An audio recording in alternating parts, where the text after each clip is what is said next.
Assalamualaikum warahmatullahi wabarakatuh. Saya Zidan Adriansyah dengan NIM 24102058 ingin mempresentasikan tugas akhir studi hadis dengan tema klasifikasi hadis dari segi kuantitas dan kualitas sanad. Oke, lanjut. Hadis atau yang lebih dikenal dengan sunnah adalah segala sesuatu yang bersumber dari atau disandarkan kepada Nabi Muhammad SAW, baik berupa perkataan, perbuatan, maupun ketetapan beliau. Bahkan diamnya beliau menjadi dasar sebuah hukum. Hadis merupakan sumber hukum Islam kedua setelah Al-Quran. Hadis diklasifikasi oleh ulama untuk memudahkan umat Islam dalam memahami makna, ciri-ciri, jenis-jenis hadis, perbedaan antar hadis, serta untuk mencari hujah. Pembagian hadis diperlukan dalam upaya untuk mengklasifikasi hadis. Dari sisi kuantitas, pembagian hadis bertujuan untuk mengetahui jumlah rawi pada tiap tingkatan, sehingga muncul klasifikasi hadis mutawatir, hadis sanad, hadis masyhur, hadis aziz, dan hadis gharib. Sedangkan dari sisi kualitas bertujuan untuk mengetahui kuantitikan hadis dilihat dari sahih, hasan, dan dhaif. Klasifikasi hadis ditinjau dari segi kuantitas dan kualitas sanad merupakan satu permasalahan kompleks yang perlu dicermati dan membutuhkan pendalaman dalam memecahkannya. Tetapi juga dengan adanya pengkajian ini diharapkan akan memunculkan pemikiran-pemikiran baru yang bermanfaat bagi eksistensi pendidikan dalam bidang agama, khususnya pada studi hadis.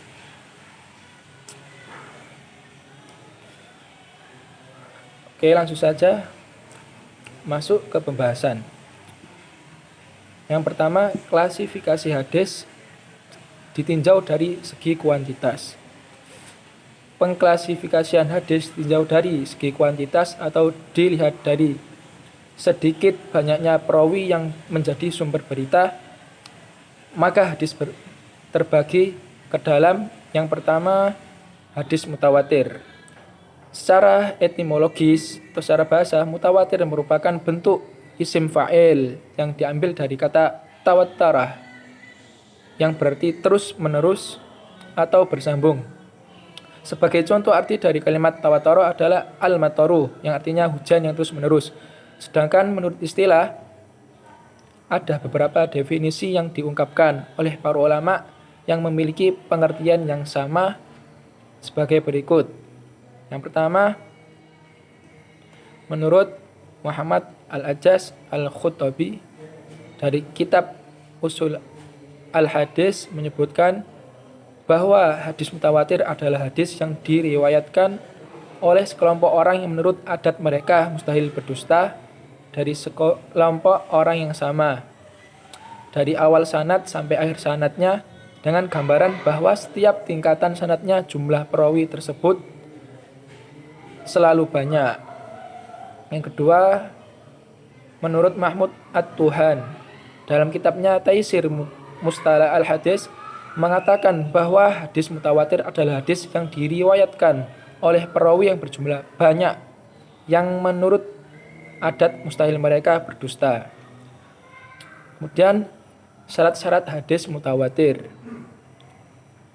Hadis yang pertama, hadis yang diberitakan oleh perawi tersebut harus berdasarkan tanggapan melalui panca indera, yakni berita yang mereka sampaikan itu harus benar-benar hasil pendengaran atau penglihatan mereka sendiri dan benar-benar bukan merupakan hasil pemikiran semata atau rangkuman dari peristiwa-peristiwa lain. Yang kedua, jumlah para perawi menjadi suatu jumlah yang menurut adat mustahil mereka berdusta. Dalam hal ini para ulama berbeda pendapat tentang batasan jumlah untuk tidak memungkinkan persepakatan berdusta, yaitu Abu Thaib menentukan minimal 4 orang. Hal ini dikiaskan dengan jumlah saksi yang diperlukan oleh hakim. Syarat yang ketiga, terdapat keseimbangan jumlah para perawi. Sejak dalam tobaqat, lapisan atau tingkatan pertama hingga tobaqat berikutnya. Kalau suatu hadis diriwayatkan oleh 5 sahabat, maka harus pula diriwayatkan oleh 5 tabi'in. Demikian seterusnya. Bila tidak, maka tidak bisa dinamakan hadis mutawatir. Kemudian hadis ahad. Hadis ahad merupakan kebalikan dari hadis mutawatir. Ahad menurut bahasa adalah bentuk jamak dari ahada, yang berarti satu. Jadi hadis ahad yaitu hadis yang diriwayatkan oleh seorang rawi. Sedangkan untuk istilah, definisi ahad adalah hadis yang di dalamnya tidak dipenuhi syarat-syarat hadis mutawatir. Para ulama hadis menyatakan bahwa hadis ahad adalah suatu hadis yang jumlahnya perawinya tidak mencapai jumlah rawi hadis mutawatir. Baik pemberita itu seorang, 2 orang, 3 orang, dan seterusnya. Tetapi jumlah tersebut tidak memberi pengertian bahwa tersebut masuk dalam kategori hadis mutawatir. Macam-macam hadis ahad. Yang pertama, hadis masyhur. Dari segi bahasa merupakan isim maf'ul dari kata syahara, yang berarti jelas, nampak, terkenal. Hadis masyhur seringkali disebut dengan hadis mustafid, yang berarti yang telah tersiar atau tersebar. Sedangkan hadis masyhur menurut istilah adalah hadis yang diriwayatkan oleh 3 orang atau lebih dalam setiap tobaqohnya, tetapi jumlah tersebut tidak sampai pada jumlah rawi hadis mutawatir. Selanjutnya hadis aziz. Dari segi bahasa artinya mulia, kuat atau jarang. Aziz merupakan bentuk sifat musyabahat dari kata azza ya'uzu, yang berarti sedikit atau langka. Sedangkan secara istilah hadis aziz adalah hadis yang diriwayatkan oleh 2 orang rawi atau 2 perawi. Itu hanya pada satu tingkatan saja. Dan setelah itu diriwayatkan oleh beberapa perawi. Jadi hadis aziz ialah hadis yang perawi dalam tiap tobaqoh sanadnya tidak kurang dari 2 orang. Selanjutnya hadis gharib. Secara bahasa gharib merupakan sifat musyabahat dari kata ghoroba, yang berarti menyendiri atau munfarid atau terpisah dari yang lain. Sedangkan hadis gharib menurut istilah adalah hadis yang diriwayatkan oleh seorang perawi dalam tiap tobaqoh sanadnya. Selanjutnya yang kedua, klasifikasi hadis ditinjau dari segi kualitas.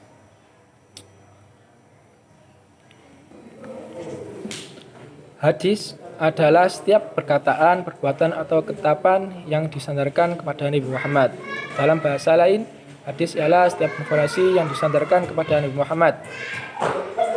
Misalnya, ketika kita mengatakan Rasulullah SAW pernah berkata, atau Rasulullah SAW pernah melakukan, secara tidak langsung pernyataan tersebut sudah bisa dikatakan hadis.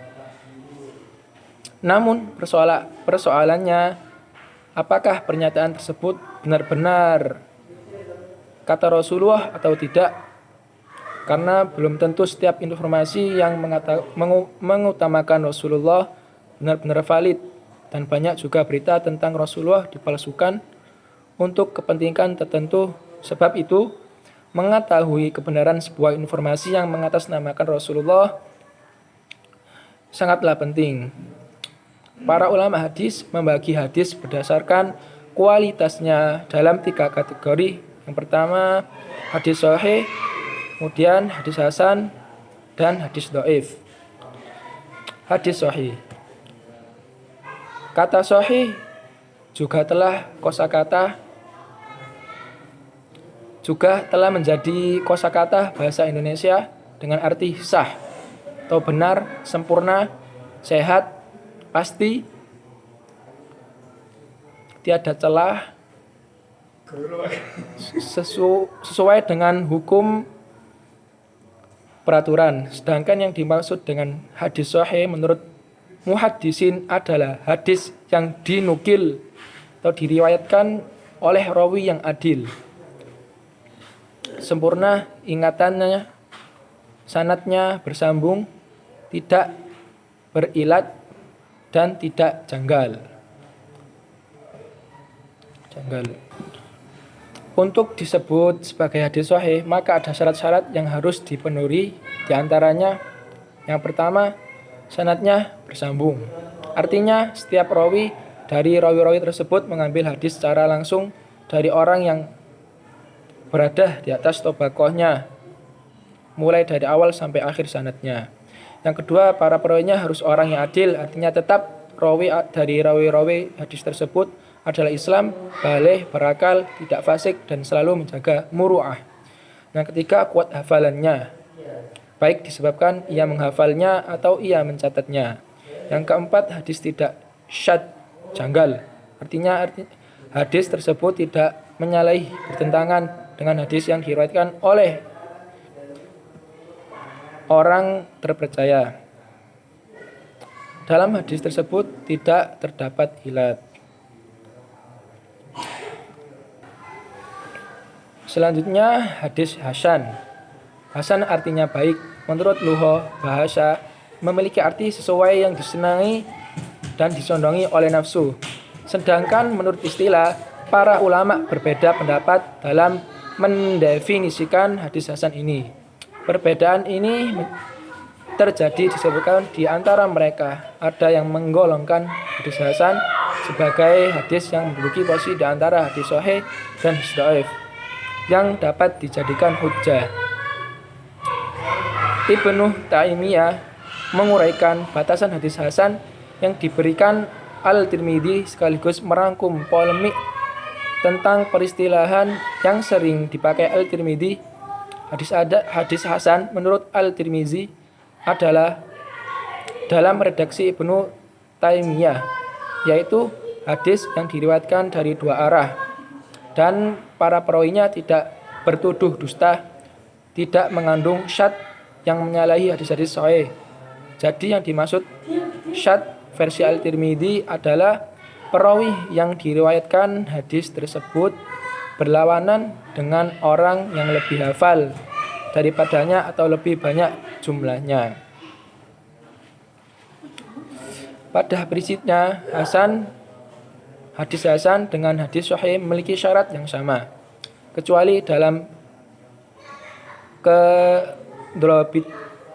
kedolabitannya.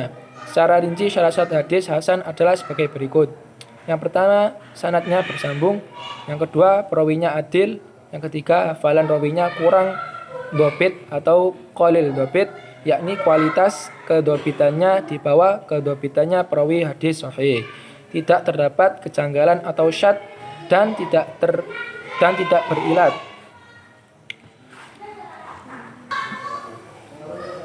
Selanjutnya, macam-macam hadis hasan. Yang pertama, hasan lidati. Hasan lidati menurut bahasa merupakan sifat musyabahat dari kata hasuna, artinya bagus.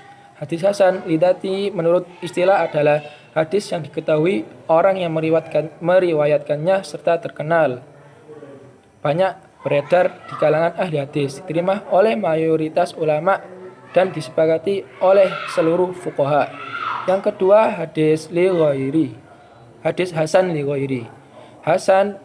Hadis hasan li ghairihi adalah hadis dhaif yang memiliki riwayat yang banyak dan kedhaifannya bukan disebabkan karena fasiknya rawi atau karena kedustaannya.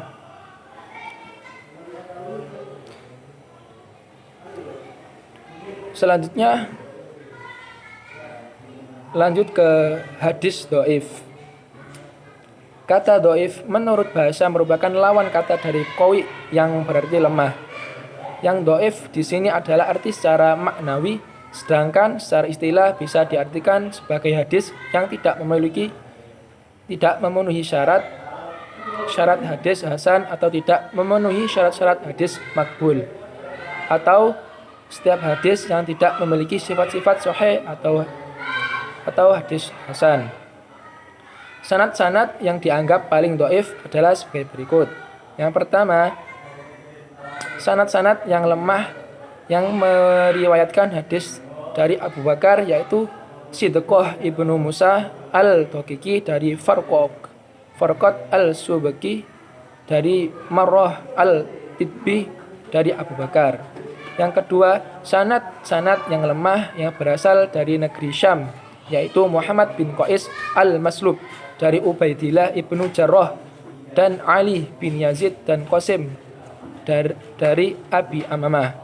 Yang ketiga, sanad-sanad yang lemah yang meriwayatkan hadis dari Ibnu Abbas, yaitu Al-Suddi Al-Shaghir, Muhammad ibnu Marwan dari Al-Kalabi dari Abi Salah dari Ibnu Abbas.